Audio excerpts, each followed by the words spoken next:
আসসালামু আলাইকুম। আশা করছি সকলে ভালো আছেন।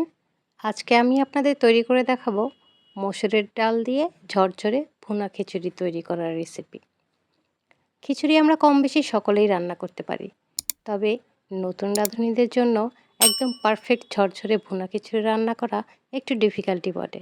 বাই দ্য ওয়ে, আমি শাহনাজ বলছি, শাহনাজ কিচেন বিডি থেকে।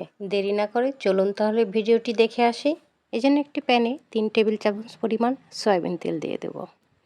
তারপরে এখানে মাঝারি সাইজের 4টি পেঁয়াজ কুচি দিয়ে দেব। তারপরে দেব গরম মশলা, এলাচ, দারচিনি, লবঙ্গ, গোলমরিচ, তেজপাতা সব কিছু দিয়ে একটু লাল লাল করে ভেজে নেব। তারপরে এখানে দিয়ে দেব থেতো করা আদা এবং রসুন। আমি এখানে আদা রসুন একসাথে থেতো করে নিয়েছি এবং 2 চা চামচ আদা রসুন থেতো ব্যবহার করেছি। আদা রসুন থেতো করে দিয়ে তেলের মধ্যে ভাজলে খুব সুন্দর একটা অ্যারোমা বের হয় এবং খিচুড়িটাও বেশ টেস্টি হয়। মশলাগুলো 2 থেকে 3 মিনিট ভাজার পরে এখানে দিয়ে দেব আগে থেকে ধুয়ে রাখা চাল এবং ডাল। আমি এখানে 2 কাপ পরিমাণ চিনি গুঁড়া চাল অর্থাৎ 500 গ্রাম চাল এবং 1 কাপ পরিমাণ মসুরের ডাল ব্যবহার করেছি। মোট চাল ডাল মিলে 3 কাপ। চাল এবং ডাল দেওয়ার পরে তেলের মধ্যে খুব ভালো করে চাল ডালগুলো ভেজে নিতে হবে। আমি এখানে চাল ও ডাল ধুয়ে 20 মিনিটের মতো রেখে দিয়েছিলাম। খিচুড়ি রান্নার সময় চাল ডাল আগে থেকেই ধুয়ে রাখার চেষ্টা করবেন, এতে করে খিচুড়ি খুব ঝরঝরে হয়। এরপর এখানে দিয়ে দেব 1 চা চামচ হলুদের গুঁড়ো, 1 চা চামচ গুঁড়ো মরিচ আর 1 চা চামচ ধনে গুঁড়ো। মশলাগুলো দিয়ে চাল ডালের সাথে মিশিয়ে খুব ভালো করে ভেজে নেব। 3 থেকে 4 মিনিট ভাজার পরে যখন মশলার কাঁচা গন্ধ চলে যাবে এবং চাল ডালের পানি শুকিয়ে চাল ডাল যখন একদম ভাজা ভাজা হয়ে যাবে, তখন বুঝতে হবে যে আমাদের চাল ডাল ভাজা হয়ে গেছে। এখন এখানে অ্যাড করতে হবে গরম পানি। যেহেতু এটি ভুনা খিচুড়ি, তাই চাল ডাল একটু বেশি করেই ভাজতে হবে। চাল ডাল যত বেশি করে ভাজবেন আপনার খিচুড়ি ততটাই ঝরঝরে এবং সুস্বাদু হবে। আমি এখানে 2 কাপ চাল এবং 1 কাপ ডাল মোট 3 কাপের জন্য মোট 5 কাপ পানি ব্যবহার করেছি। যেহেতু মসুরের ডাল সেদ্ধ হতে খুব বেশি পানির প্রয়োজন হয় না, তাই আমি এখানে 5 কাপ পানি ব্যবহার করেছি।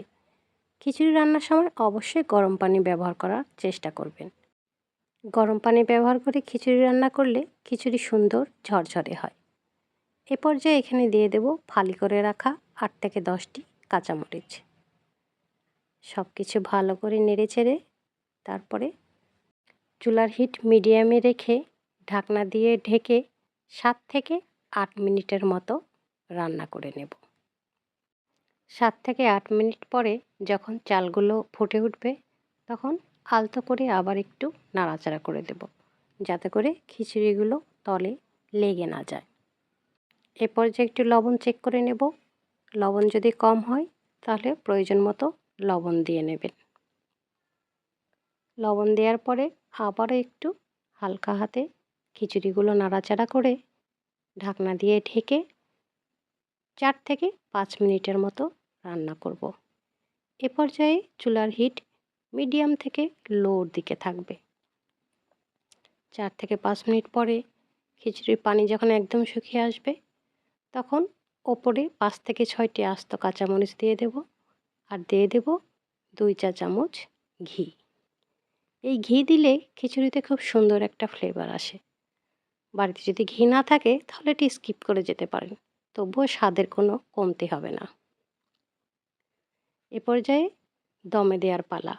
ঢাকনা দিয়ে ঢেকে চুলার হিট একদম লো রেখে 5 থেকে 7 মিনিটের মতো দমে বসিয়ে রাখব।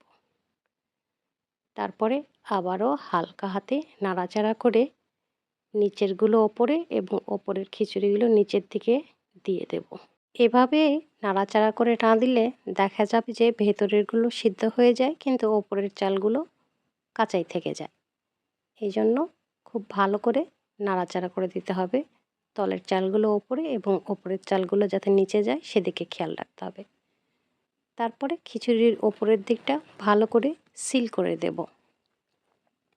সিল করে দেওয়ার ফলে ভেতরের বাষ্পগুলো আর বের হয়ে আসতে পারবে না, এতে করে খিচুড়িটি পারফেক্টভাবে সেদ্ধ হবে।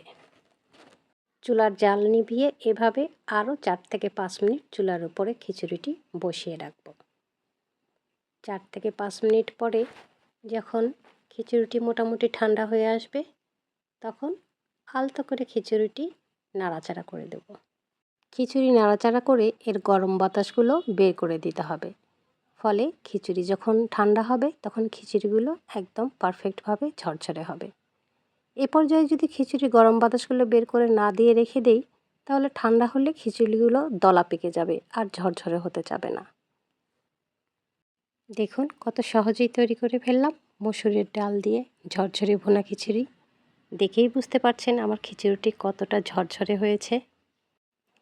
আজকের রেসিপিটি যদি আপনাদের ভালো লাগে তাহলে আমার ভিডিওটিতে একটি লাইক দেবেন। আর আপনি যদি আমার চ্যানেলে নতুন বন্ধু হয়ে থাকেন তাহলে অবশ্যই আমার চ্যানেলটি সাবস্ক্রাইব করবেন। সকলে ভালো থাকবেন। আল্লাহ হাফেজ।